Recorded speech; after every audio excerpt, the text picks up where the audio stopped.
Ladies and gentlemen, my observer and I have been flying Mosquito aircraft for over 12 months, since they first came into the service. During the first period we carried out several test flights in these aircraft. You have been working on parts for Mosquitoes for 2.5 years now.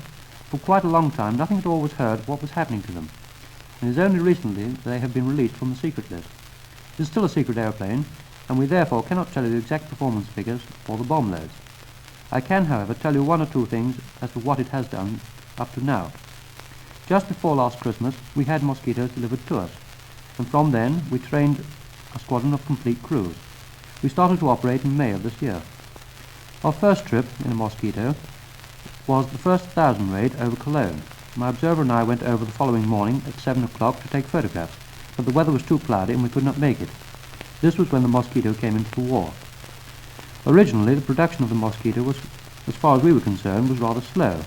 The machines are now coming along quite fast, and shortly we expect to have a lot of squadrons of them in the air. This is one of the future aircraft of the Royal Air Force. No doubt you have been making these parts for the aeroplanes and wondering what is happening to them. After leaving the factory I can assure you that quite a lot of useful work is done with the aeroplanes, information of which has not been released to the public. We have only one object: to keep the aeroplane in the air, drop the bombs over the other side and get back again. One point I consider is most important, and that is to get back. If you lose a crew over the other side, you have to train another one. If you're short of hands at the factory, or people are away, production goes down.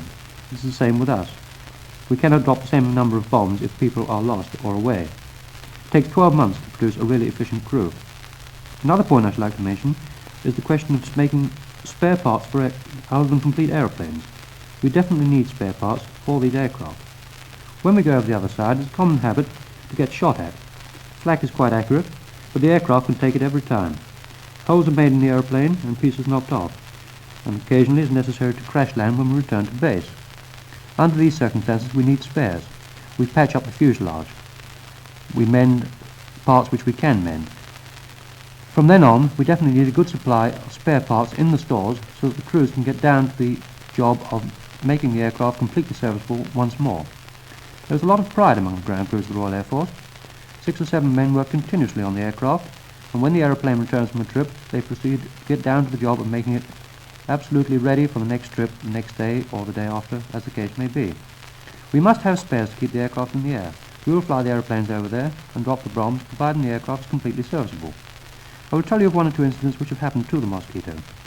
If you look at the Mosquito, you will find that the flaps constitute quite a large portion of the wing. A flight lieutenant made a raid one night on an aerodrome near Bremen. It was dark, owing to the fact that we had miscalculated the time and the weather was bad. Unfortunately, the pilot put down the flap lever instead of the bomb doors, whilst the aircraft was travelling at over 300 miles an hour. The flaps came off in the slipstream, but the aircraft flew along quite safely and was returned to base and landed. This proves that the aircraft can take it. Another case, talking of speed of the aircraft, on one trip, myself this time, to Denmark, 5 of us went into the target. We attacked and came out at low level over the sea, 30 to 40 feet, and were attacked by 109s. We opened up and left them behind. We were then attacked by a formation of 3 of the fastest German aircraft, Focke-Wulf 190s. Without any difficulty, we just opened up and they dropped behind again. This aircraft is definitely one of the best aircraft ever made.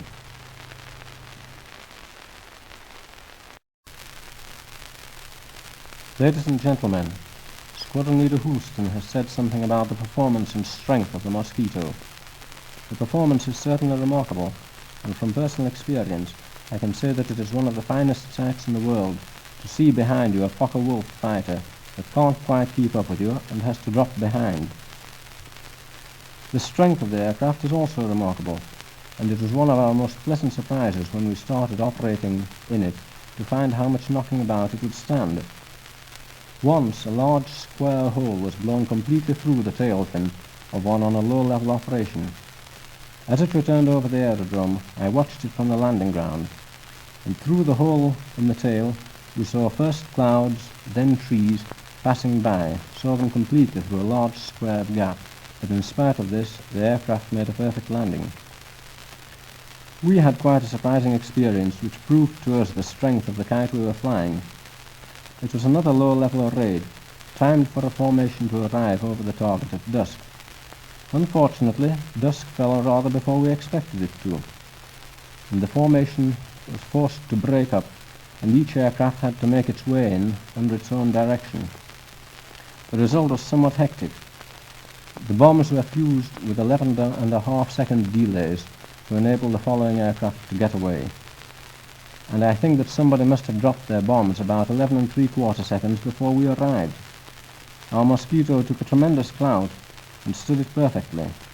This in spite of the fact that our bomb doors were open, so that we could drop our own load. For a second or two, I think neither the pilot nor I knew what was going to happen, but as we dropped the bombs and passed over the target area, the pilot selected the bomb doors. Greatly to our relief, they came up and closed.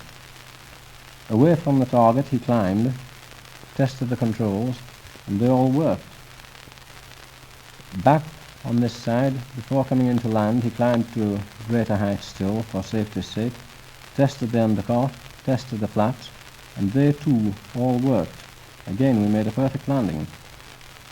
We felt very much obliged to whoever glued together that particular Mosquito. There are one or two other things that the Mosquito has proved itself very good for.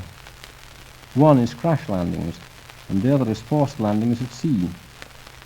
Not, of course, that everybody intends to do crash landings. Nobody does if they can help it, or intends to land in the sea.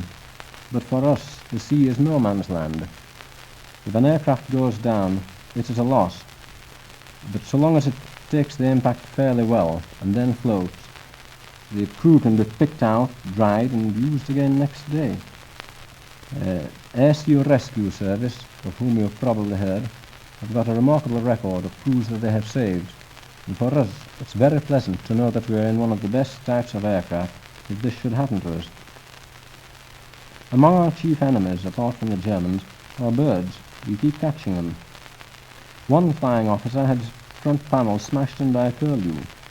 The pilot's face was cut, so was the observer's. The pilot's helmet was stripped off, but in spite of this he brought the plane back and did a night landing with one eye. At other times, birds have broken their way into the main plane and got stuck in the radiators and roasted merrily all the way home. You may not think that this aircraft is very large inside.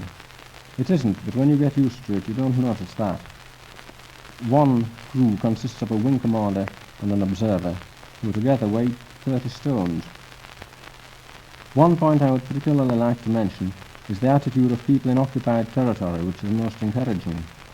A lot of Dutch, Belgian and French are flat out for us, particularly, I think, the Dutch. When flying low level over Holland at dusk, the V sign is flashed repeatedly.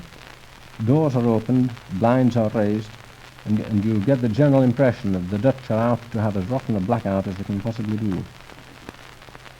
We've been very interested in today's tour around the works, and I hope these talks have been of some interest to you. We all feel it is a real honour to be up there at the delivery end of all the work that you have done here.